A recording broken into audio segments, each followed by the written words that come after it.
Alors il y a un ensemble de personnages que j'appelle les nanitos qui sont disséminés un petit peu partout et qui en fait naissent dans le potager et quand ils deviennent adultes, ils deviennent jardiniers avec des têtes de potiron. Et c'est ce qu'on présente ici à la galerie Eriks aujourd'hui, où j'ai vraiment voulu profiter de la configuration très particulière de l'espace, où on voit depuis la rue cette grande vitrine avec un soupirail et on devine ce qui se passe au sous-sol. Donc j'ai voulu suggérer en fait un potager dans lequel poussent les nanitos, avec des nanitos jardiniers qui s'occupent d'eux, et une échelle qui traverse les deux espaces pour suggérer la vie souterraine. Il y a des fourmis, il y a des abeilles, il y a des papillons qui seront présentés pour la première fois. Ils viennent là pour aider à la construction générale et ils vivent dans les potagers, ils sont aussi présents dans cette nature transformée. Ils vont être ici, ils vont participer à la naissance des nanitos. J'ai l'impression de me rapprocher de l'humain. Avant, par les animaux, par les architectures impossibles ou géantes, j'invitais le spectateur à vivre des expériences. Là, je me rapproche sans doute d'eux. Ce sont des personnages à tête de potiron, on ne voit aucune chair humaine, mais on sent quelque chose de plus proche de nous déjà. C'est un petit peu une nouvelle étape que j'inaugure avec ces nanitos, c'est l'histoire que je veux raconter avec eux.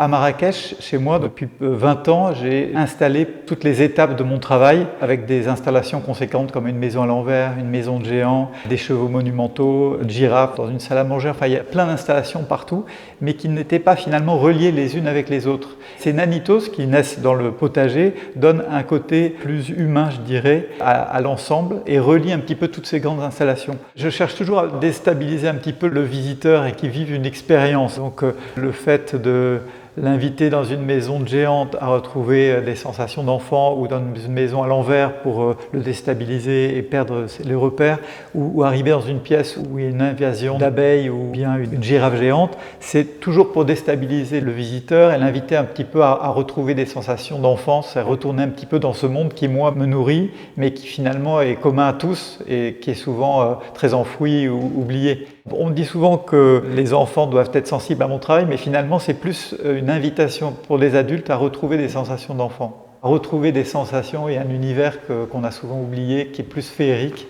et moins logique qu'est le monde de l'adulte. Cette nouvelle expo est importante pour moi car elle correspond à un moment de changement important et de transformation un petit peu comme un papillon. On a ces deux étages, le potager avec les nanitos qui sont en train de pousser et les jardiniers qui s'occupent d'eux. Et en dessous, on est sous terre avec l'échelle qui traverse le sol et tous les ouvriers qui travaillent à bouger les caisses, à préparer tout ça.